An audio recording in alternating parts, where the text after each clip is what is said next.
Damai sejahtera dari Allah menyertai kita semua. Amin. Saudaraku, lidah bisa membuat orang sedih menjadi gembira, sukacita. Yang putus asa, loyo menjadi hidup penuh harapan dan semangat. Karena kata-kata yang menghibur, menyemangati, menguatkan. Tetapi bisa sebaliknya. Dari lidah bisa membuat orang bertengkar, berkelahi, bermusuhan, dendam, bahkan saling membunuh. Karena kata-kata yang menghina, memojokkan, menjelek-jelekkan, menghasut, memfitnah, memprovokasi penuh permusuhan yang menyulut konflik. Betapa kekuatan lidah mengerikan, membahayakan, tetapi bisa menyejukkan, menenteramkan, membuat hati menjadi damai. Saudaraku, bagaimana caranya agar lidah kita membuahkan sukacita, kedamaian, ketenteraman dalam hidup, bukan sebaliknya? Saudara, mari kita temukan jawabannya dalam renungan ajaran hidup. Sebelumnya mari kita mohon berkat Tuhan dengan berdoa. Bapa di surga, terima kasih atas berkat dan pemeliharaan-Mu dalam kehidupan kami sampai saat ini. Kami akan mendengar dan merenungkan firman-Mu. Roh Kudus memberi hikmat kepada kami agar kami dimampukan untuk melakukan dalam kehidupan sehari-hari.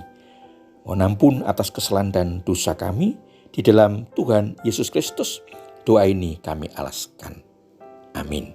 Saudaraku yang dikasihi Tuhan Yesus Kristus, firman Tuhan yang kita terima diambil dari kitab Yakobus pasal 3 ayat 7 sampai dengan 9 yang tertulis demikian.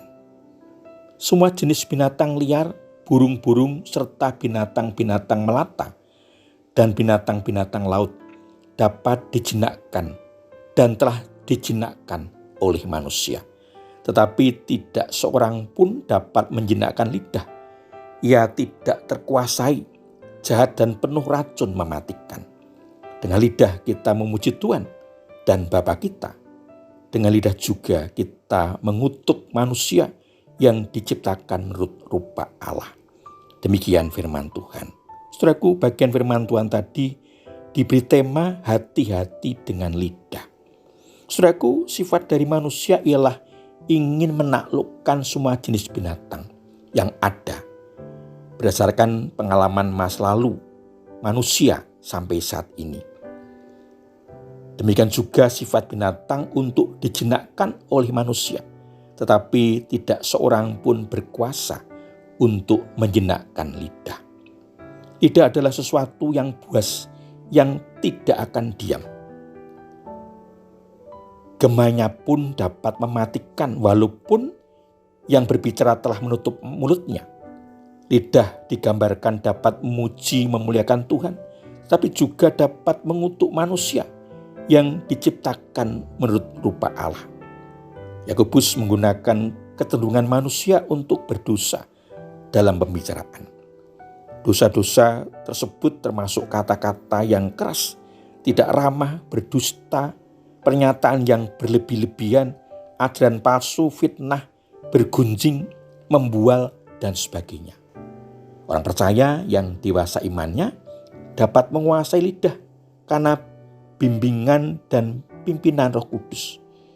Yakobus menasihati setiap orang dalam menggunakan lidah dalam Yakobus pasal 1 ayat 19. Saudaraku yang terkasih, ingatlah hal ini. Setiap orang hendaklah cepat untuk mendengar, tetapi lambat untuk berkata-kata, dan juga lambat untuk marah. Artinya setiap kata-kata yang keluar dari mulut harus dipikirkan, dipertimbangkan, tidak asal bicara. Karena harus mempertimbangkan dampaknya yang diharapkan mempunyai nilai yang positif dan berguna serta membangun. Saudaraku yang dikasihi Tuhan Yesus Kristus, bagaimana kita harus menempatkan lidah dalam kehidupan kita sebagai bagian yang tidak terpisahkan dari kehidupan iman. Saudara, lidah mempunyai peran penting dalam berkomunikasi dan membangun relasi dengan orang lain, dan dalam perjuangan untuk mewujudkan misi dalam kehidupan kita. Salah dalam berbicara, menyampaikan pesan melalui percakapan kita bisa berdampak pada komunikasi yang tidak sinkron, bahkan kontraproduktif, sehingga misi bisa gagal bahkan bernilai negatif.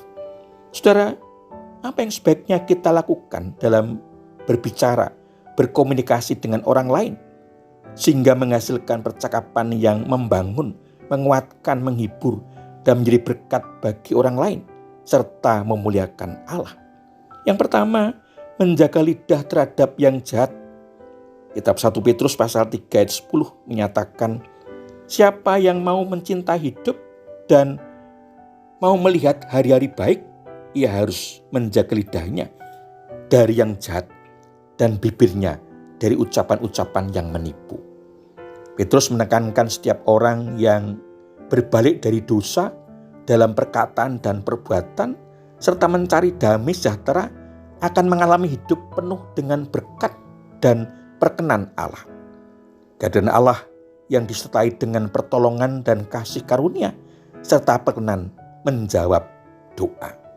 Yang kedua, menundukkan lidahnya dalam kuasa Kristus, yang berarti lidah menjadi bagian yang tidak terpisahkan dari karya penyelamatan Allah, sehingga setiap orang percaya dimampukan untuk menguasai diri, mengendalikan diri, termasuk dalam menggunakan lidah untuk memuji dan memuliakan Allah. Bahkan Yakobus menegaskan lidah merupakan bagian dari ibadah.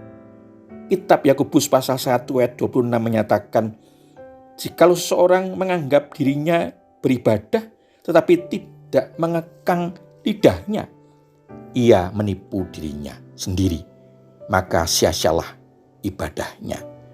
Tuhan Yesus memberkati. Amin. Mari kita menaikkan syukur kepada Allah di dalam doa. Bapa di surga, terima kasih firman-Mu menolong kami untuk dapat menggunakan lidah kami dengan benar. Mampukan kami oleh pimpinan Roh Kudus mengendalikan lidah kami dari kata-kata yang jahat, tetapi hanya untuk memuji dan memuliakan nama-Mu saja. Mohon ampun atas dosa-dosa kami. Hanya dalam nama Tuhan Yesus Kristus doa ini kami alaskan. Amin. Saudaraku yang dikasihi Tuhan Yesus Kristus, demikian renungan Ajaran Hidup. Sampai bertemu kembali dalam renungan selanjutnya. Anugerah dan damai sejahtera dari Allah Bapa dan Tuhan Yesus Kristus, pimpinan dan penyertaan Roh Kudus memberkati saudara sekalian. Amin.